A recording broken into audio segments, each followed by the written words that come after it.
my presentation. We have more or less this table of contents. I will share some ideas, some very brief ideas on the didactics of our subject in Spain, the evolution of textbooks in the last 15-20 years, just 3-4 pictures, the challenge we faced, not only during this project, but also innovating in history didactics. A couple of picks about the project, because it was perfectly shown by other speakers and more authorized than me.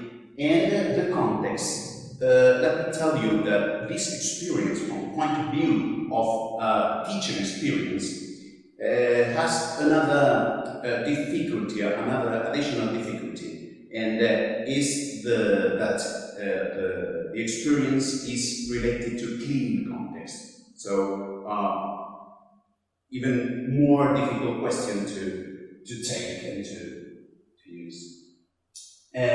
So I will talk about briefly a presentation or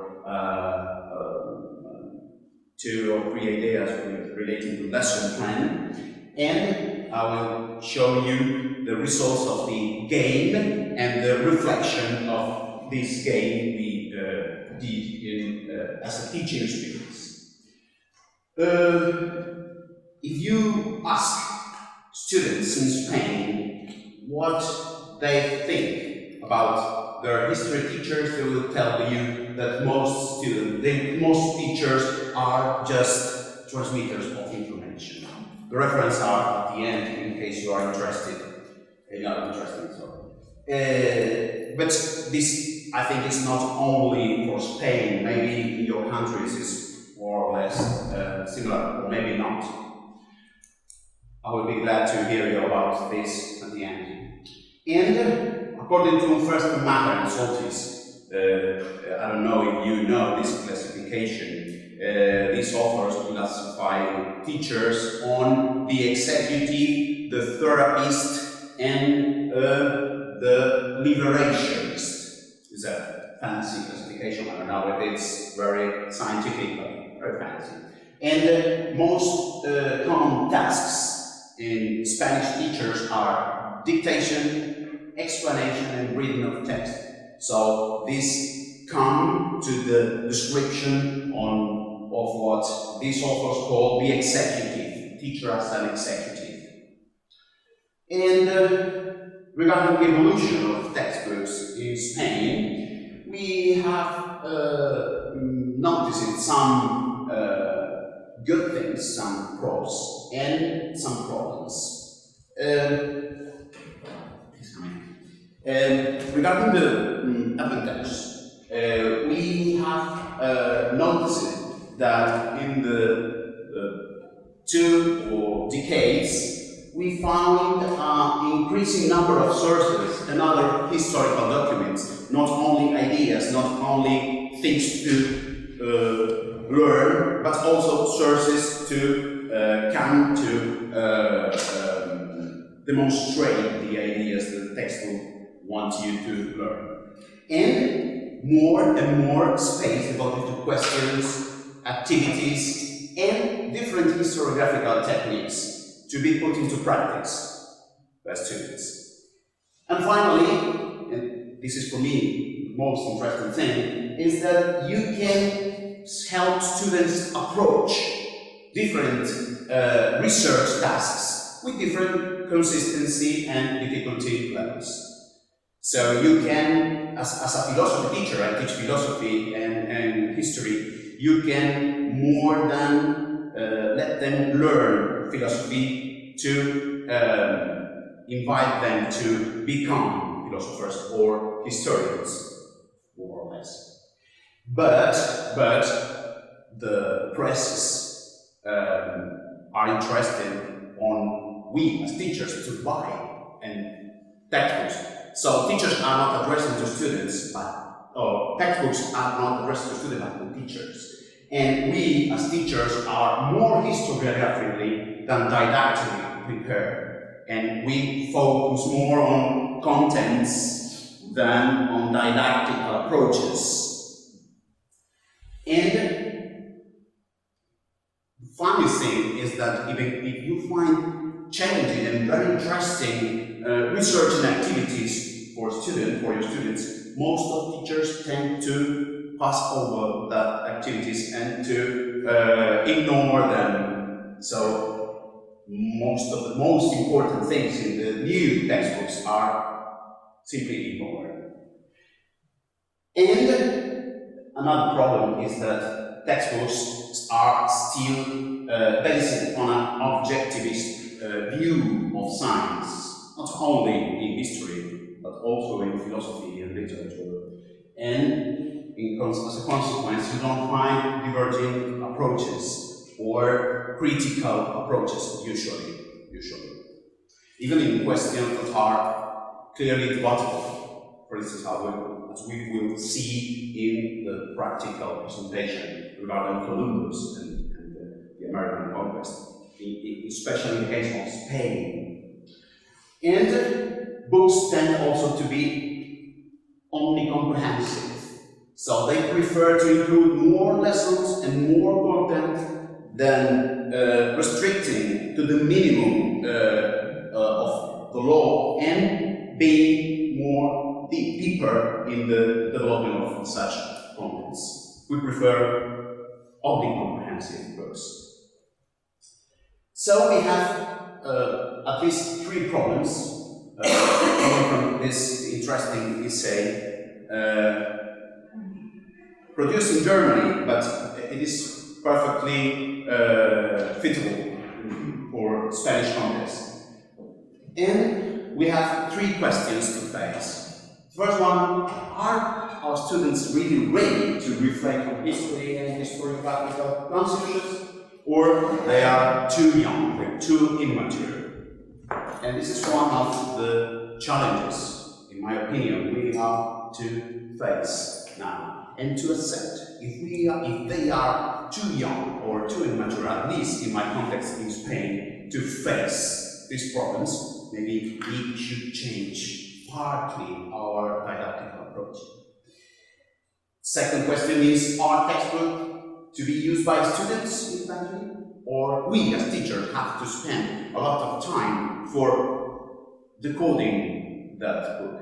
If we have to do so, we don't have time enough to another things that should be very interesting.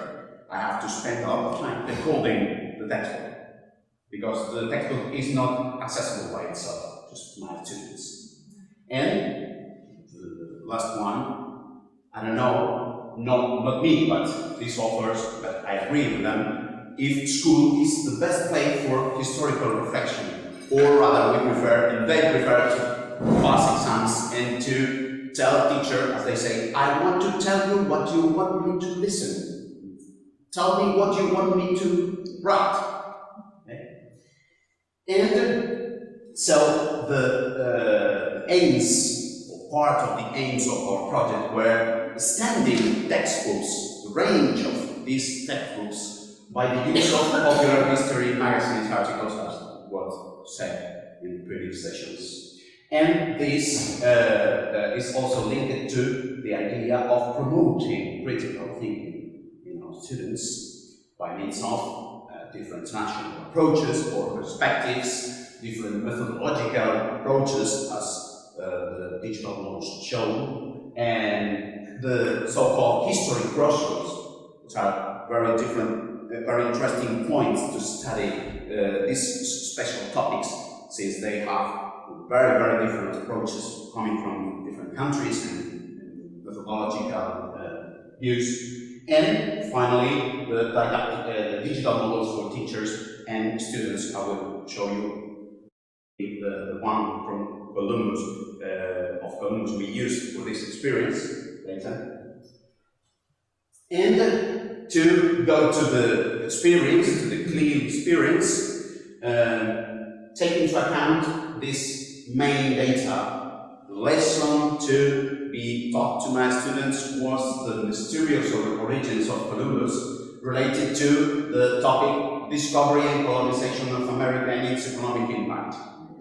For students of 30 years, this is the second compulsory secondary education school in Spain. The school is a school in Salamanca, near the Portuguese border, in La Fuente de San Esteban, plenty of woods and lots of trees, and half of my students are interested in becoming bullfighters, more students. Yes, it's true. Not half, but 10% of them are interested in becoming bullfighters. Okay. And so to let you know context.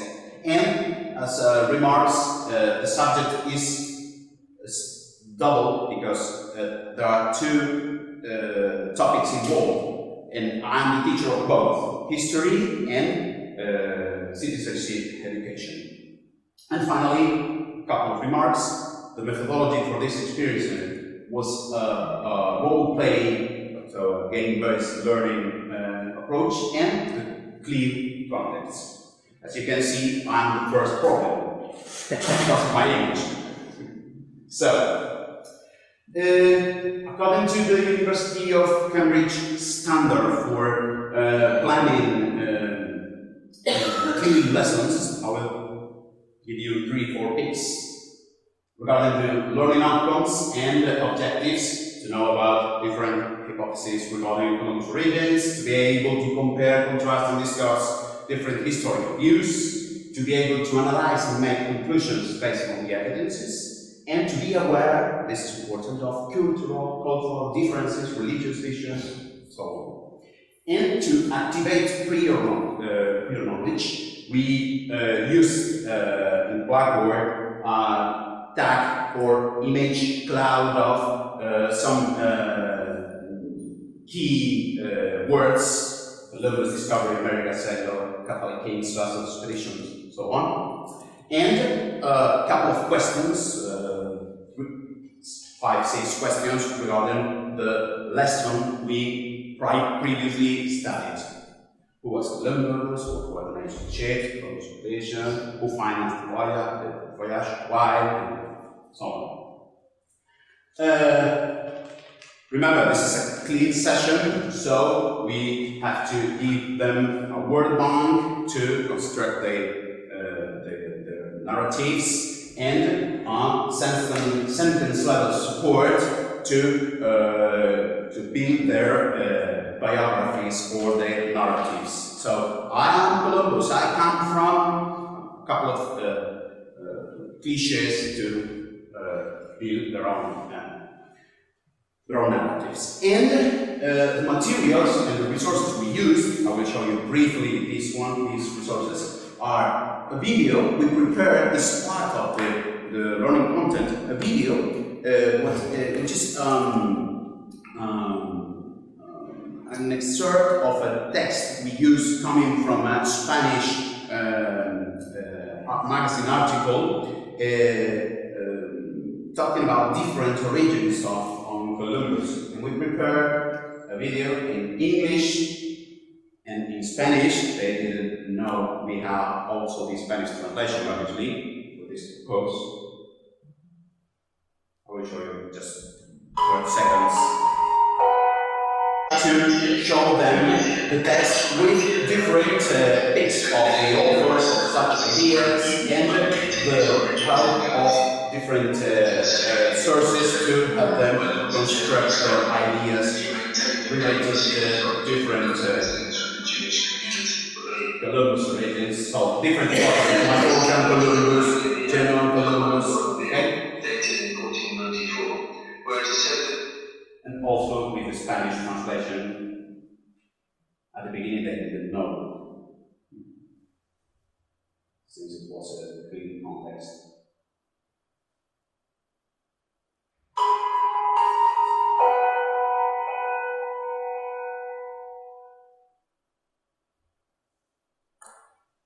Apenas se discutía el origen italiano de Cristóbal Colón, Exactamente. y que al Colón portugués no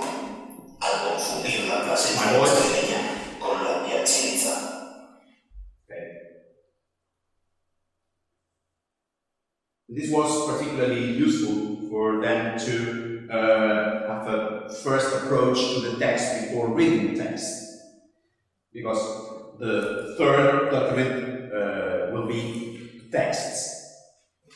The second is the OER itself, so the digital module produced within the context, the project context. And I won't have time to show you the entire module, but since I don't have network connection, I can show you that these remarks show a brief explanation of the possible origins.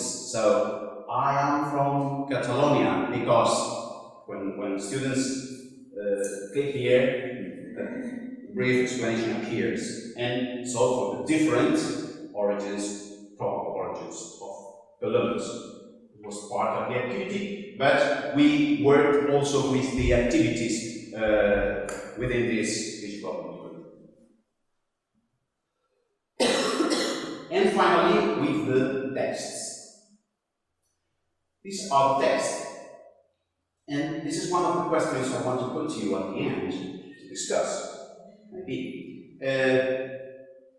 We noticed that even if the articles were clearly selected and working from team, even if so, they were too complicated for students. So what we did to work with them is to zoom up to the maximum. If you notice, the textbooks for our students come with text of maximum 10 lines to work about a brief activity and 30 lines maximum for a longer activity. And text with 5, even 8 pages are too long. So what we did is to give from the different texts, from the different articles, the paragraphs where this topic, the origin of Columbus, is approached. And so, for the text, you could listen before. This is the text. Students could listen exactly the text. Students could listen before in the audio. So, coming back to my presentation. Cross-curricular links are linked to geography, citizenship, education, and obviously English. And we divided the experience in 2 stages. First one was the game, and the game consists on 16 students working in pairs, and each one of these pairs received a probable origin for Columbus, and they were asked to prepare a brief presentation, 5 minutes presentation, according to the sources they are given. And classmates voted for the most probable origin according to the representation, obviously not to historical evidences. And second was the reflection stage. And this was carried out during the citizenship education classroom. And we were discussing something about how and why the origin of Columbus is disputed, especially in Spain from the 1904, and discussing if there are clear evidences and questions regarding religion issues and religion problems, not only in the 15th and 16th century, but also in present time. They perceive Columbus' origin as a debatable question, obviously, and they perceive also what is written is not necessarily true. But they were not aware of the interest involved in different narratives, and students were not aware of the process of building historical consciousness, and they are still unaware of it. So we partly succeeded, but expectations were quite high regarding both students' interests and maturity, as I told you before. And as a consequence, as a final consequence, I suggest a possible evolution of the History project into the near future, going to as Susanne very well designed for this conference, a turn into entertainment. So we had to, or we could, think on the gamification experiences and processes to help students become involved and engaged in history topics. And that's all. Thank you for your attention. You have the references here if you want to know about, and thank you for your questions. It's really strange for nowadays understanding why to discuss about the origin of Columbus. Did you see any difference in motivation or also in understanding?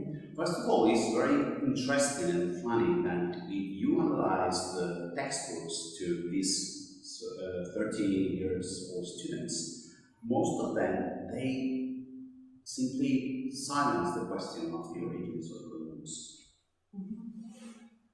Columbus go to America for Spanish interests, but no more. So they were unaware of the fact that the Columbus origin is a problem. Not especially a problem in that time, but now. And why? So this was very positive aspect, because they became aware of the problem. And they start thinking, okay, so it is not only one version, but it's probably true. I can discuss it. Historians discuss among them. And the very interesting reflection, as you all know, I come from philosophy, and then I'm going to history. And obviously I need, it's only a metaphysical question, I need to reflect with them. I need them to reflect on the issues coming from history that are our problem nowadays, and religious issues. If there are such a Sephardic origin of Columbus, and that's a problem in the Spain of that time, I need them to be aware that we didn't change so much across centuries. So we have more or less different approaches, but same problems. And this is not particularly difficult for me, but they are very, very interested in this kind of processes of reflection, because they can participate in this process. So I can have my own opinion on that. So when I talk about Muslims and Jewish in the 21st century, I have the same doubts and the same hates they have. I'm not the only one. And I found it very interesting. And they found it very interesting also, in my opinion. Thank you. Any other questions?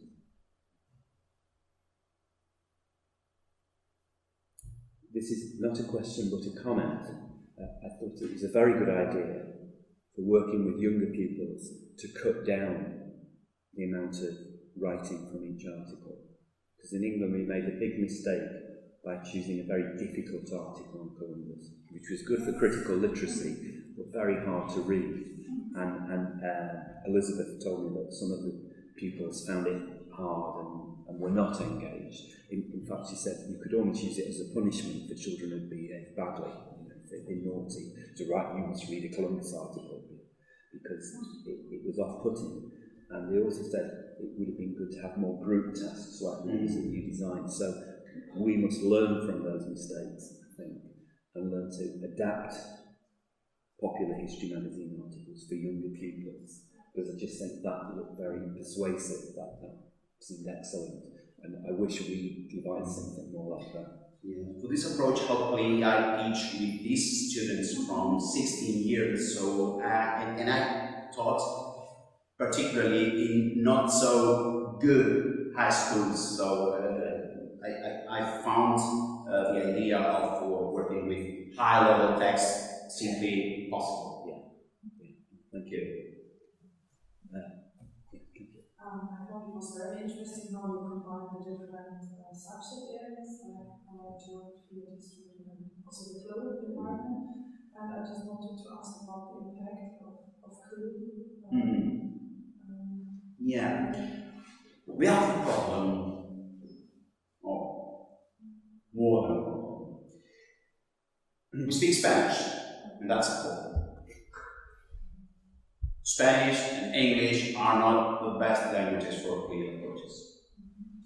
And we are in a very rural country, near the Portuguese border, and we ignore Portugal, even if we are there. So they are unaware even of the existence of another languages. I'm maybe being too, but they have very big problems for speaking English. And in fact, maths and English are the subjects where we have more dropout. So our experience with CLIL in this context, in this school, is relatively new, and nor parents, nor students, nor most of my colleagues are agree with CLIL approaches.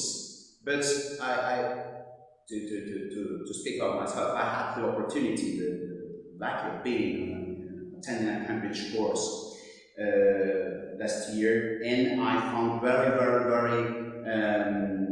challenging possibilities for learning not only English but also history in CLIL context.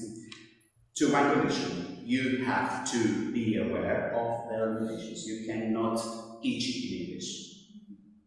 You must start teaching in Spanish and introducing vocabulary. This was done by the end of the year, and they could prepare a 5 minutes presentation of a Spanglish presentation, but the level was clearly increased from the beginning of the course, and the results in terms of knowledge in history were better than the other classroom without English. Yeah, we selected students, to be honest, but we work as we are.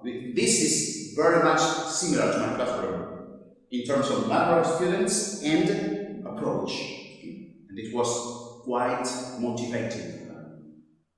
Thank you. We ought to move on, but one last quick question. Can we make it a quick question? Because I was just wondering how much time do you have to do this? This task, Yeah. 3 sessions. One for preparing session. But sessions how long? 15 minutes. 15 minutes. Yeah, 3 lessons. 50 minutes lesson. One for preparing and working, one for the presentations, and another one for discussions. In 2 subjects. Could you get in 2 subjects? 2 for history, 1 for citizenship education. In the same way. We have 4 hours a week for history and 1 hour a week for citizenship education.